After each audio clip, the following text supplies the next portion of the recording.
پیدا فرمائی ہے، یہ کائنات ایک راز ہے،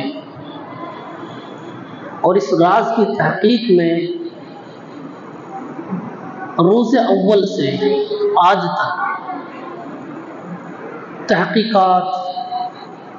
ریسرچ جاری ہے، اور مختلف قسم کی تحقیقات اب تک سامنے آ چکی ہیں، اور اس راز کی گتھی کو سلجھانے کے لیے بڑے بڑے محققین، مدبرین اور بڑے بڑے سائنسداں اپنے علم کی روشنی میں رات و دن ایک کر کے اس ایک راز کو حل کرنے میں لگے ہوئے ہیں۔ لیکن حقیقت یہ ہے کہ صدیاں گزرنے کے بعد، لاکھوں سال گزرنے کے بعد بھی اس پوری کائنات کے اندر جو اس انسان کو کامیابی ملی ہے وہ صرف اتنی سی ہے جتنا کہ سمندر کے اندر سوئی ڈالی جائے اور اس سوئی کے اندر جو ایک قطرہ پانی آ جاتا ہے، بس اتنی کامیابی ان کو ملی ہے۔ ایک اٹوٹ سمندر ٹھانٹے مارتا ہوا، اس کے سامنے اس قطرے کی کوئی حیثیت نہیں ہے۔ انسان جو بڑے بڑے دعوے کر رہا ہے، اور ماں قبل میں بھی دعوے کیے ہیں کہ اللہ نے اس کو اتنی سی عقل دی ہے، اتنا سا شعور دیا ہے اور اتنا سا علم دیا ہے،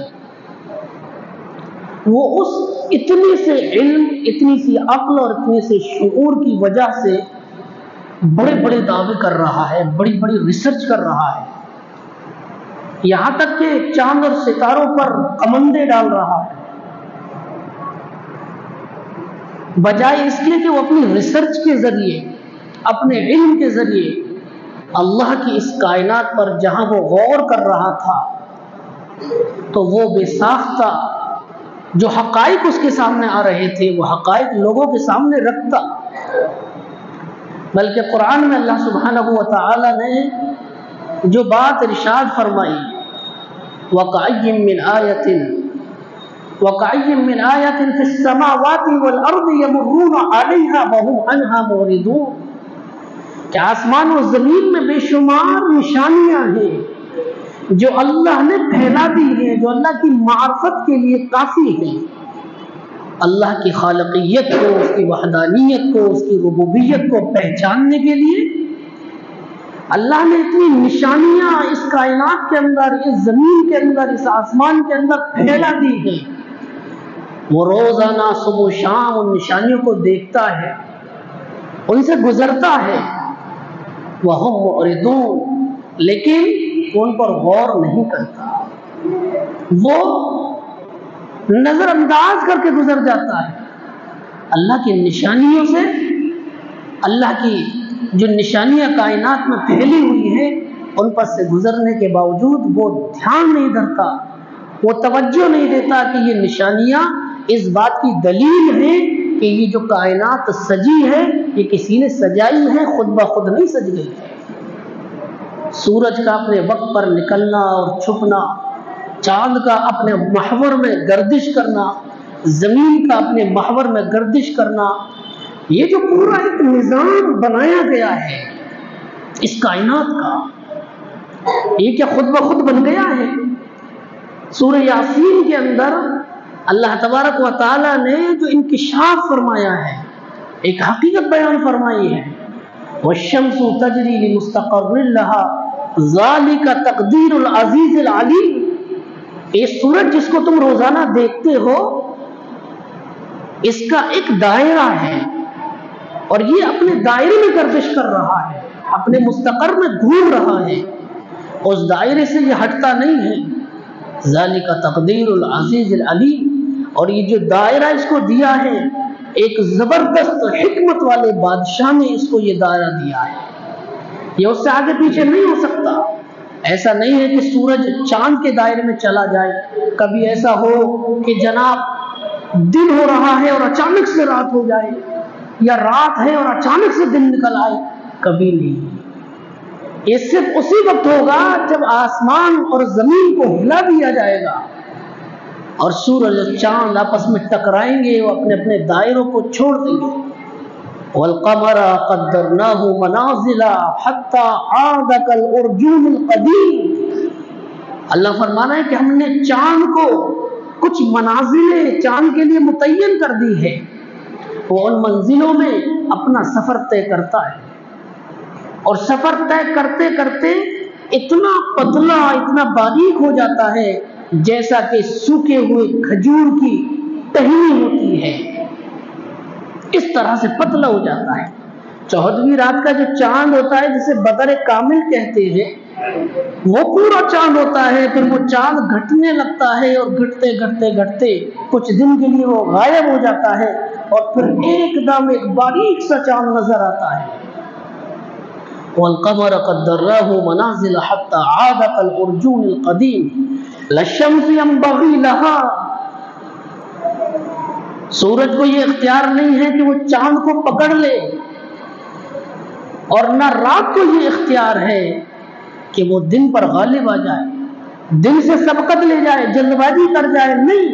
اللہ نے جو چاند کا وقت متعین کیا ہے، جو دن کا وقت متعین کیا ہے، جو رات کا وقت متعین کیا ہے، وہ اپنے اپنے وقت میں طلوع ہوتے ہیں اور اپنے اپنے وقت میں غروب ہوتے ہیں۔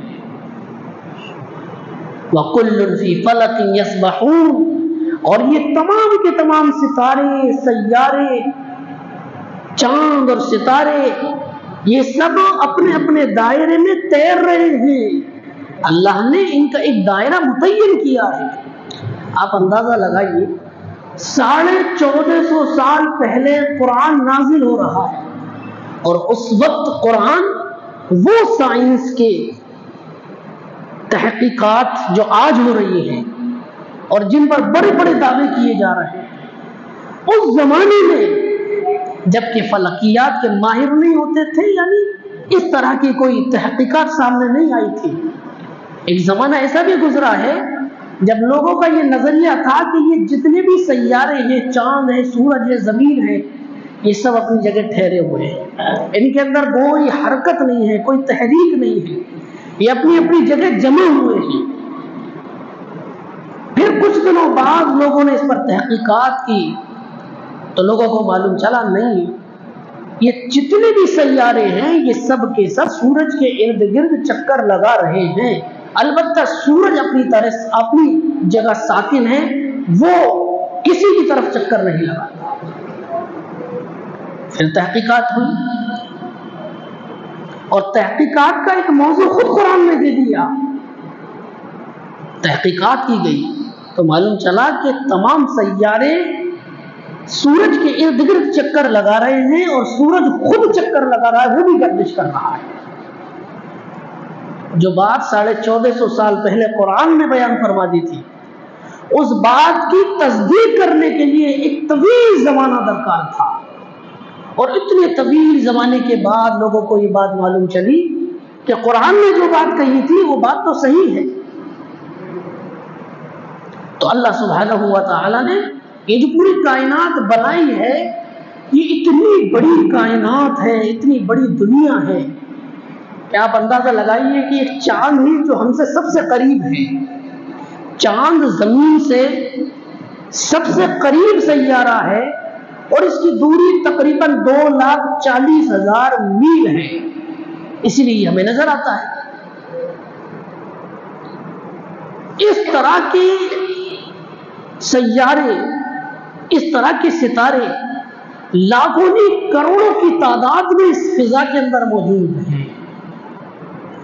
بعض علماء نے تو یہاں تک لکھا ہے کہ سمندر کے کنارے پر جو سنگریزے ہوتے ہیں، ان سنگریزوں کو نہ کوئی گن سکتا ہے، نہ شمار کر سکتا ہے، ان کی تعداد اتنی زیادہ ہوتی ہے۔ مٹی کے جو ذرات ہوتے ہیں سمندر کے کنارے، کتنی بڑی ان کی تعداد ہوتی ہے۔ فرمایا کہ ان سے بھی کئی گنا زیادہ اللہ تعالیٰ نے اس گیلیکسی کے اندر، اس فضا کے اندر ستارے اور سیارے رکھے ہیں جن کی تعداد اتنی ہے کہ ان کو شمار نہیں کر سکتے۔ اور فرمایا کہ آج تک جو لوگ اتنے بڑے بڑے دعوے کر رہے ہیں اور کہاں سے کہاں پہنچ رہے ہیں اور خوشیاں منا رہے ہیں، آج تک اس دنیا کو کوئی ناپ نہیں سکا کہ اللہ تعالیٰ نے یہ دنیا کتنی بڑی بنائی ہے، اس دنیا کو نہیں ناپ سکا۔ بلکہ بعض فلکیات کے جو ماہر ہیں انہوں نے یہ بات لکھی ہے کہ اگر کوئی راکٹ بنایا جائے اور اتنا تیز راکٹ تیار کیا جائے کہ جس کی رفتار 1 سیکنڈ میں 1,86,000 میل 86,000 میل کلومیٹر وہ دوڑتا ہو 1 سیکنڈ میں، 1 گھنٹے میں نہیں، 1 سیکنڈ میں 1,86,000 کلومیٹر دوڑتا ہو، فرمایا اگر اس کو چھوڑا جائے ایک دائرے سے تو وہ اس کائنات کا، اس دنیا کا چکر لگانے میں اس کو تقریباً 1 ارب سال لگ جائیں گے۔ 1 ارب سال یعنی 100 کروڑ سال لگیں گے اس کو۔ سبحان اللہ، کتنی بڑی دنیا اللہ نے بنائی ہے۔ پھر اس میں ہماری زمین جس کو ہم بڑا سمجھ رہے ہیں کہ صاحب اتنے سارے ملک اس کے اندر موجود ہیں کہ امریکہ ہے اور روس ہے اور جاپان ہے اور چائنا ہے اور پھر ہندوستان بہت بڑا ہے صاحب، اس کی کیا حیثیت ہے؟ کیڑے مکوڑوں کے برابر بھی حیثیت نہیں ہے۔ وہ حدیث ہے نا کہ اللہ کے نزدیک اگر کافروں کی کوئی حیثیت ہوتی تو اللہ اس کو ایک گھٹ پانی نہ دیتا، اور حدیث ہے کہ اللہ کے نزدیک اس دنیا کی حیثیت مچھر کے پر کے برابر بھی نہیں ہے۔ وہ یوں مسل دیتا ہے، جب چاہے گا یوں مسل دیتا ہے، ایک جھٹکا ہوگا تہش نہش ہوتا ہے۔ اس کائنات کو سجانے والا کون ہے؟ جو دہریے ہیں، جو اللہ کو نہیں مانتے، وہ خالق کو نہیں مانتے، ایک پوائنٹ آتا ہے جہاں پر ان کا دل گواہی دیتا ہے کہ کوئی ہے جو اس نظام کو چلا رہا ہے، اور وہ کون ہے؟ للہ ما فی السماوات وما فی الارض، وہی ہے جس نے آسمان اور زمین کو بنایا ہے، اور جو آسمان اور زمین کا خالق اور مالک ہے۔ اسی لیے اللہ سبحانہ و تعالی نے قرآن پاک کے اندر جگہ جگہ یہ بات سمجھائی ہے کہ دیکھو اس پوری کائنات کا خالق میں ہوں، لہذا عبادت میری ہونی چاہیے۔ سنریہم آیاتنا فی الآفاق وفی انفسہم حتی یتبین لہم انہ الحق، ہم اس فضا میں تمہیں ایسی ایسی نشانیاں دکھائیں گے، اور خود تمہارے وجود کے اندر ہم تمہیں نشانیاں دکھائیں گے کہ تم بے ساختہ چیخ اٹھو گے کہ اللہ ہی رب ہے، اللہ ہی خالق اور مالک ہے، ورنہ اس نظام کو کوئی چلا نہیں سکتا۔ انسان کا وجود خود ایک راز ہے۔ سائنسدانوں نے یہ بات لکھی ہے کہ پورا جسم نہیں، صرف انسان کا دماغ جو پوری باڈی کو کنٹرول کرتا ہے، پوری باڈی کو، وہ دماغ ایک ایسا راز ہے، ایک ایسا فلسفہ ہے جس کو آج تک دنیا کی میڈیکل سائنس سلجھ نہ سکی۔ آج تک اس پر تحقیقات چل رہی ہیں، اور یہاں تک لکھا ہے کہ پوری دنیا کی میڈیکل سائنس نے مل کر جو تحقیقات اس دماغ پر کی ہیں اس سے 5 سے 10% ہے، ابھی 90% مسئلہ تو حل ہی نہیں ہوا کہ دماغ ہے کیا مصیبت۔ پھر اس میں آنکھ ہے، پھر اس میں دانت ہے، پھر اس میں لیور ہے، پھر اس میں کڈنی۔ کسی نے ایک ڈاکٹر سے پوچھا جو بہت اسپیشلسٹ تھا، یورولوجسٹ تھا، کڈنی کا اسپیشلسٹ، پیشاب کے مسئلوں کا اسپیشلسٹ، اس سے سوال کیا کہ جناب آپ لوگوں نے بہت کچھ بنا دیا، تو کڈنی فیلروں کے لیے، جو کڈنی فیلرز ہیں ان کے لیے آپ کڈنی بھی نہیں بنا دیتے؟ انہوں نے کہا کہ ہم کڈنی تو بنا دیں گے، کوئی مسئلہ نہیں ہے، لیکن کڈنی کے اندر اوپر والے نے ایک دماغ رکھا ہے،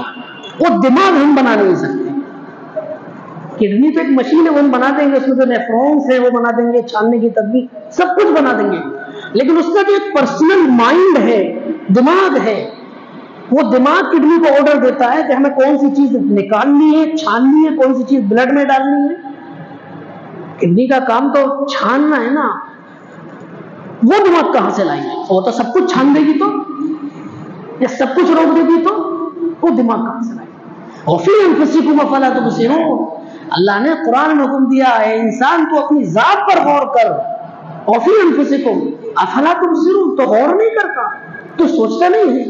خود انسان کا وجود ایک بہت بڑا فلسفہ ہے، بہت بڑا راز ہے، اور اس راز کو سلجھانے کے لیے دنیا کی تمام بڑے بڑے سائنسداں، پوری میڈیکل سائنس آج تک تگ و دو میں لگی ہوئی ہے کہ اس فلسفے کو سمجھے، لیکن آج تک اس فلسفے کو نہیں سمجھ سکے، اور ہر سال کچھ نہ کچھ نئی تحقیق آتی ہے اور کچھ بھی تحقیق پر پانی پھیر دیتی ہے۔ 100 سال کا تجربہ اور نئی تحقیق آتی ہے، وہ کہتی ہے وہ پچھلی جو تحقیق تھی نا وہ غلط تھی، یہ چیز نہیں ہے۔ اللہ سبحانہ و تعالیٰ نے اس پوری کائنات میں ایسے ایسے راز چھپا رکھے ہیں، اور آپ یقین جانیے جتنی تحقیقات دنیا میں ہو رہی ہے اور ہوئیں گی، ان تمام تحقیقات سے، ان ریسرچوں سے اسلام کی حقانیت واضح ہو جاتی ہے۔ اسلام نے جو انکشافات کیے تھے، آن صلی اللہ علیہ وسلم صحرا کے اندر پیدا ہوئے، عرب کے اندر پیدا ہوئے، وہاں کوئی سمندر نہیں، لیکن حضور صلی اللہ علیہ وسلم پر جو قرآن نازل ہوا، اس قرآن میں نہ کہ صرف سمندر کا ذکر ہے بلکہ سمندر کا پورا نقشہ بیان کیا گیا۔ ایک بہت بڑے جہاز کے پائلٹ تھے، انہوں نے جب قرآن کا مطالعہ کیا اور وہ قرآن کے اندر مرج البحرین یلتقیان بینہما برزخ لا یبغیان، کہ اللہ تعالیٰ نے سمندر کے اندر ایک جگہ ایسی ہے جہاں دو سمندروں کو اللہ نے جوڑ دیا ہے، لیکن وہ دونوں سمندر ملنے کے باوجود پانی ان دونوں کا ایک دوسرے سے جدا رہتا ہے، الگ رہتا ہے، وہ آپس میں ملتے نہیں ہیں۔ جب اس نے یہ آیت پڑھی تو وہ چونک اٹھا اور کہنے لگا کہ یہ راز جو ہے اس کو تو وہی بیان کر سکتا ہے جس نے سمندر کا سفر کیا ہو، اور محمد جو ہے وہ تو صحرا میں پیدا ہوئے، عرب میں پیدا ہوئے، وہاں تو سمندر کیا ندی نہیں ہے۔ اگر یہ حقائق قرآن بیان کر رہا ہے تو پھر یہ انسان کی کتاب نہیں ہے، یہ خالق کائنات کی کتاب ہے جس نے آسمان کو، زمین کو اور ان سمندروں کو پیدا کیا ہے۔ اس لیے کہ یہ بات تو وہی بیان کرے گا جس نے سمندروں کو دیکھا۔ اس لیے آپ کو معلوم ہوگا ابھی چند مہینے پہلے پاکستان کے اور کچھ ملکوں کے لوگ سمندر کی تہہ میں ٹائٹینک ملبہ دیکھنے گئے تھے۔ سوشل میڈیا سے جو لوگ جڑے ہوئے ان کو معلوم ہوگا 1 کروڑ روپے سے زیادہ کا کرایہ تھا اس کا، پنڈبی بنائی گئی، اور وہ پنڈبی جو ہے سمندر کے نیچے ٹائٹینک جہاز جو ڈوبا تھا، بہت بڑا جہاز تھا، وہ ڈوب گیا تھا، غرق ہو گیا تھا، اس کا جو ملبہ پڑا ہوا ہے اس کو دیکھنے کے لیے گئے۔ اس میں 2 پاکستانی ارب پتی بھی تھے، ایک تو خود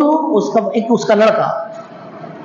اور کچھ اور لوگ تھے، تقریباً 7 لوگ اس کے اندر موجود تھے۔ جب وہ اس کے اندر نیچے گئے تو پنڈبی بلاسٹ ہو گئی، ختم ہو گئی، اور سب کے سب اسی کے اندر غرق ہو گئے۔ بعد میں اس کو نکال لیا گیا۔ نیوی کے لوگوں نے اور جن لوگوں نے وہاں باقاعدہ ایک مشن چلایا ان کو نکالنے کے لیے، کئی ملکوں کی کمپنی آئی اس پر ریسرچ کرنے کے لیے، دیکھنے کے لیے۔ جب وہ سمندر کی تہوں میں گئے اور میڈیا والوں نے بعد میں ان سے پوچھا کہ تم لوگ کچھ بتا کیوں نہیں رہے کہ اندر کیا ہے، کیا وجہ ہوئی؟ کہنے لگے ہم کیسے بتائیں، اندر اتنا گہرا اندھیرا ہے کہ ہمیں کوئی چیز نظر ہی نہیں آتی، اور جیسے جیسے ہم لہروں کے نیچے جاتے ہیں، جو لہر بنی ہوئی ہے سمندر کے اندر تہ بتہ،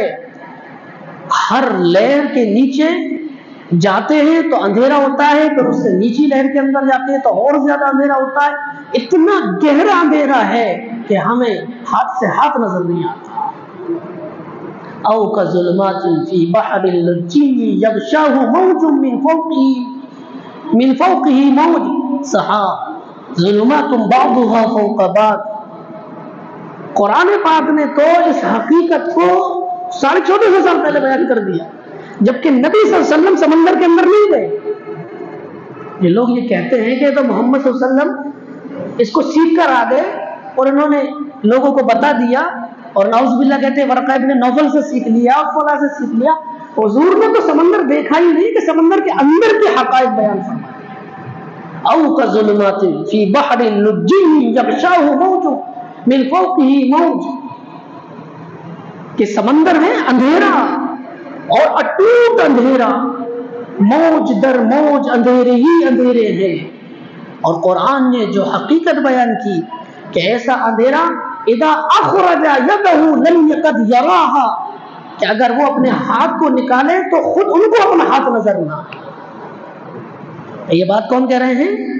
سمندر کے اندر جا کر، اس کی تہوں میں جا کر باہر نکلنے والے سائنسداں اور جو مدد کرنے والے جو فوجی تھے، انہوں نے کہا کہ ہمیں کچھ نظر ہی نہیں آ رہا. تو جتنی تحقیقات ہوئی ہیں ان سے اسلام کو سمجھنا اور آسان ہوا ہے. یہ الگ بات ہے کہ لوگ چاند پر جا کر بھی